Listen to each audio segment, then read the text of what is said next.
ঠিকাদার কোম্পানিগুলো তাদের প্রফিটের ভিত্তিতে বা পার্সেন্টেজের ভিত্তিতে কিন্তু কাজ করে। সেনাবাহিনীর উপর আমরা চোখ বন্ধ করে বিশ্বাস রাখতে পারি। জুলাই বিপ্লবে আপনারা দেখছেন সেনাবাহিনী কখনো আমাদের সাথে বেইমানি করে না।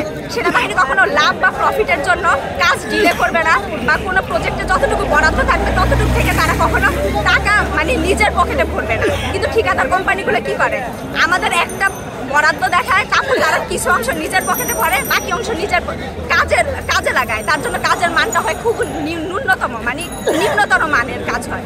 এর জন্য আমরা চাইতেছি আর্মি আমাদের কাজের দায়িত্বটা যাতে নেয়। তা আমরা চাই না আমরা যতটুকু সাফার করছি আমাদের পরবর্তী যে ব্যাচগুলো আছে তারা যাতে ওইটুকু সাফার করে।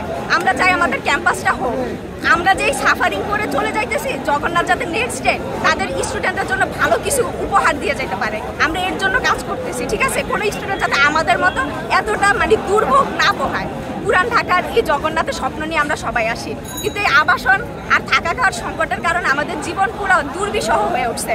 এর জন্য আমরা চাই না নেক্সট যে ভর্তি পরীক্ষা হইতেছে অ্যাডমিশনের পর যারা আসবে তারা যাতে এই দুর্ভোগ না পোহায়। এর জন্য আমরা চাইতেছি আমাদের ক্যাম্পাসের কাজটা অতি দ্রুত হোক।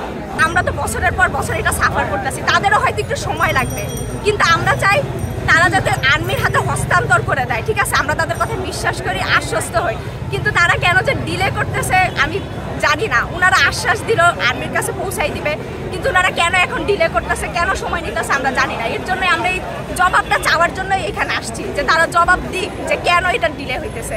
শক্তি সবসময় কাজ করে, একটা খারাপ শক্তি চায় সবসময় আপনাকে দূরে রাখতে ভালো কাজ থেকে। এরকম কেউ আছে যে কাগজপত্র আটকাইতে চাইতেছে বা আমাদের আন্দোলনটারে ভিন্ন খাতে প্রবাহিত করতে চাইতেছে, কিন্তু আমরা আমাদের ঐক্য ধরে রাখবো। আমরা আমাদের আন্দোলন চালাই যাব, অন্বেষণ আন্দোলন চালাই যাব, যতদিন না পর্যন্ত অধিকার আদায় হবে আমরা আমাদের কাজ করে যাব, লড়াই চালায় যাব।